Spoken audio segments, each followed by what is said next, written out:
Hello viewers, मेरे YouTube channel में आप सभी का स्वागत है। आप सब लोग कैसे हैं? उम्मीद करती हूँ कि सभी अच्छे होंगे और अच्छे से पढ़ाई कर रहे होंगे।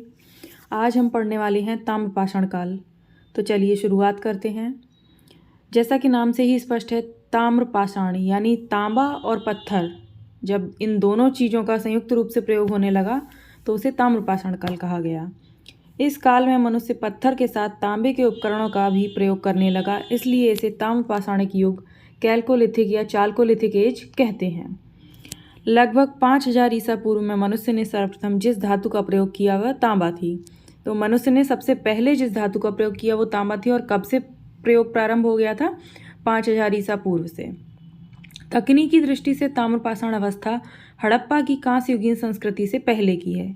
इस बात का क्या तात्पर्य है? इसका तात्पर्य ये है कि तांबा जो होता है वो एक धातु है और कांसा दो धातुओं से मिलके बनता है। कांसा तांबा और टिन से मिला के बनता है, यानी कि टेक्निकल लेवल पे जो कांसा है वो एडवांस लेवल की धातु है। लेकिन जो कालक्रम है भारत में सभ्यताओं का, उसमें हड़प्पा की जो कांस्य संस्कृति है वो पहले आती है और ज़्यादातर ताम्रपाषाण युगीन संस्कृतियाँ हैं वो बाद में आती हैं। हालांकि कुछ ताम्रपाषाण संस्कृतियाँ हड़प्पा से पहले की भी हैं और कुछ हड़प्पा की समकालीन भी हैं, लेकिन अधिकतर जो हैं वो हड़प्पा सभ्यता कांस्य संस्कृति के पश्चात की हैं। भारतीय ताम्रपाषाणिक संस्कृतियाँ ग्राम्य संस्कृतियाँ हैं, जबकि इससे पहले की जो कांस्य संस्कृति है वो नगरीय संस्कृति है, हड़प्पा की संस्कृति। भारत में ताम्रपाषाण अवस्था के मुख्य क्षेत्र दक्षिण पूर्वी राजस्थान, जिसमें आहार या आहाड़ एवं गिलुंद या गिलुंड, पश्चिमी मध्य प्रदेश, उसके प्रमुख स्थल हैं मालवा, कायथा, एरण, पश्चिमी महाराष्ट्र तथा दक्षिण पूर्वी भारत हैं। प्रमुख ताम्रपाषाण संस्कृतियों का विवरण हम देखते हैं। पहली प्रमुख संस्कृति है आहाड़ या बनास संस्कृति। इसका जो समय है वो 2100 से 1500 ईसा पूर्व माना जाता है। आपको याद होगा कि हड़प्पा संस्कृति का जो समय है वो C14 विधि के अनुसार 2500 से 1750 ईसा पूर्व के आसपास माना गया है। ठीक है, तो आप उससे कंपैरिजन करके देख सकते हैं कि वो 2500 से 1750 ईसा पूर्व की है और उसके बाद ये 2100 ईसा पूर्व से 1500 ईसा पूर्व तक की है। चलिए आगे बढ़ते हैं। राजस्थान के उदयपुर जिले में स्थित आहाड़ नामक पुरास्थल में 1952-54 में रतन चंद्र अग्रवाल द्वारा उत्खनन के फलस्वरूप इस संस्कृति के विषय में जानकारी प्राप्त हुई। जो रतन चंद्र अग्रवाल हैं, उन्होंने 1952-54 में जो राजस्थान के उदयपुर जिले में उत्खनन करवाया था, वहाँ से आहाड़ संस्कृति के अवशेष प्राप्त हुए। आहाड़ नामक स्थल को स्थानीय लोग धूलकोट के नाम से जानते हैं। अगर जैसे राजस्थान PSC में या राजस्थान असिस्टेंट प्रोफेसर में पूछा जाता है तो ये डीप में पूछा जा सकता है, इसलिए मैंने मेंशन किया है जिला सहित। यहाँ से अधिक मात्रा में तांबे के उपकरण मिलने के कारण ताम्बवती या ताम्रवती भी कहा जाता है। यह स्थान आहाड़ नदी के तट पर स्थित है, इसीलिए इसको आहाड़ संस्कृति भी कहते हैं। नेक्स्ट, राजस्थान के चित्तौड़गढ़ जिले में बनास नदी के तट पर स्थित गिलुंड का उत्खनन 1959-60 में BB लाल महोदय ने करवाया था। ध्यान से सुनिए, बनास नदी के तट पर है राजस्थान के चित्तौड़गढ़ जिले में। कौन सा स्थल? गिलुंड। और इसका उत्खनन किसने करवाया? 1959-60 में BB लाल महोदय ने। अन्य ताम्रपाषाणिक संस्कृतियों के विपरीत आहाड़ में सूक्ष्म पाषाण औजारों का इस्तेमाल नहीं होता था। उस समय की जो अन्य ताम्रपाषाण संस्कृतियाँ थीं उनमें सूक्ष्म पाषाण औजारों का इस्तेमाल होता था, लेकिन जो आहाड़ संस्कृति थी उसमें तुलनात्मक रूप से कम होता था या नहीं होता था। आहाड़ से श्वेत चित्रित मृदभांड के साक्ष्य मिले हैं। सफ़ेद रंग से चित्रकारी की हुई होती थी उन बर्तनों पर। ये लोग पत्थर के बने घरों में रहते थे। आहाड़ संस्कृति के लोग पत्थर के बने घरों में रहते थे। गिलुंड इस संस्कृति का स्थानीय केंद्र माना गया है। यहाँ पकी हुई ईंटों के निर्माण के साक्ष्य मिले हैं। ठीक है, तो यहाँ पकी हुई ईंटों का गृह निर्माण में प्रयोग होता था कहीं कहीं। आहाड़ संस्कृति के प्रमुख स्थल आहाड़, गिलुंद, बालाथल और गणेश्वर हैं। ये सभी स्थल राजस्थान में हैं। गिलुंद एवं बालाथल दुर्गबंद बस्ती थी, मतलब किलेबंद थी, जिनके चारों ओर सुरक्षा घेरा बना हुआ है, उसको कहते हैं किलेबंद या दुर्गबंद बस्ती। गिलुंड में एक प्रस्तर फलक उद्योग के अवशेष मिले हैं। पत्थर का जो उद्योग है उसके अवशेष मिले हैं गिलुंड में। अगली संस्कृति थी कायथा संस्कृति। इसका समय माना जाता है 2000 से 1800 ईसा पूर्व के आसपास। तो यह जो संस्कृति है वो मध्य प्रदेश में प्रचलित थी। मध्य प्रदेश के उज्जैन जिले में चंबल की सहायक काली सिंधु के दाएं तट पर कायथा स्थित है। तो कायथा कहाँ स्थित है? मध्य प्रदेश के उज्जैन जिले में स्थित है, चंबल की सहायक काली सिंध के तट पर। इसकी खोज सर्वप्रथम 1964 ईस्वी में वी.एस. वाकड़कर महोदय ने की थी। किसने की थी? वी.एस. वाकड़कर महोदय ने। कब? 1964 में। कौन सी संस्कृति की खोज? कायथा संस्कृति की खोज। कायथा संस्कृति हड़प्पा संस्कृति की कनिष्ठ समकालीन है।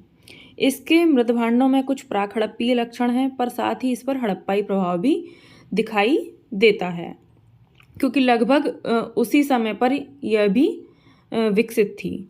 इस संस्कृति के प्रमुख स्थल कायथा एवं एरण हैं।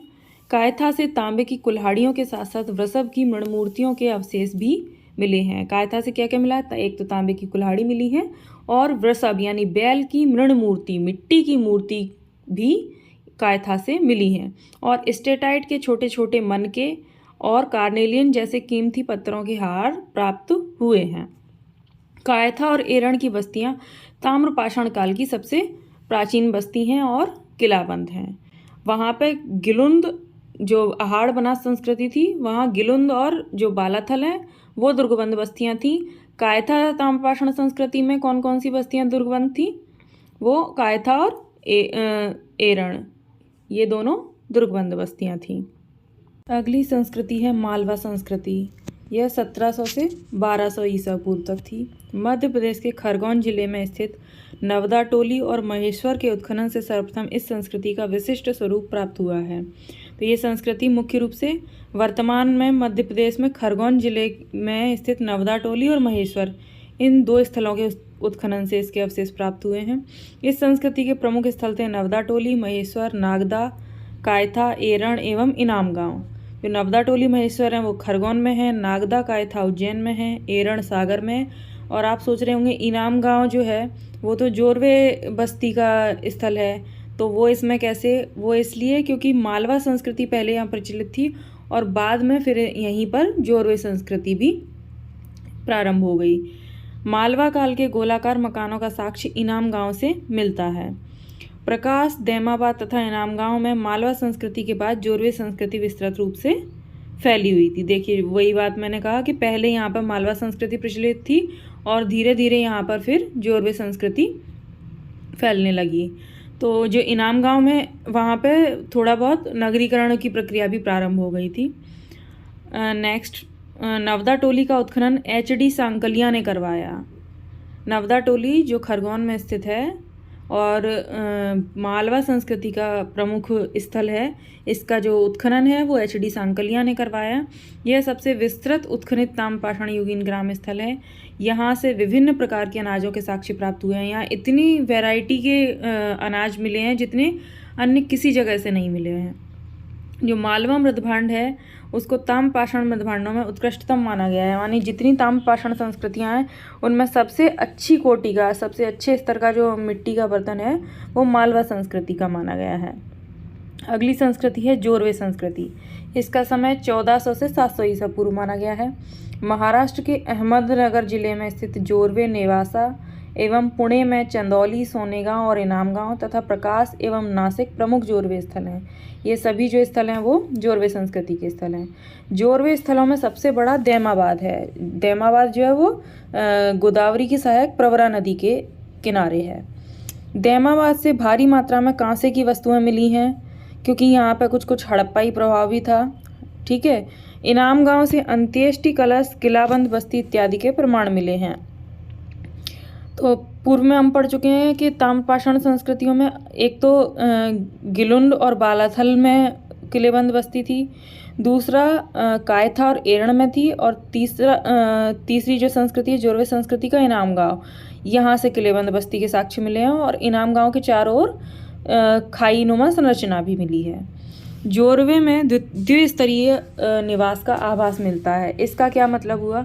इसका मतलब ये, जैसे ये ग्रामीण संस्कृतियाँ थी तो गांव में आपने देखा होगा कि आज भी जो अलग अलग प्रकार का काम करने वाले या अलग अलग जाति के लोग अलग अलग जगह पे निवास करते हैं। जैसे पंडित मोहल्ला अलग, जाटा मोहल्ला अलग, काछी मोहल्ला अलग। वैसे ही उस समय पे भी जो स्तरीकरण हो गया था, तो वहाँ जो प्रमुख प्रधान लोग थे वो अलग स्थान पर रहते थे, और जो जिन शासित लोग थे वो अलग स्थान पर रहते थे। इसलिए जो निवास का है वो द्विस्तरीय निवास पाया जाता है। मुखिया मुख्य रूप से केंद्रीय स्थान पर रहता था, और अलग अलग दिशाओं में अलग अलग कार्य करने वाले लोग निवास करते थे।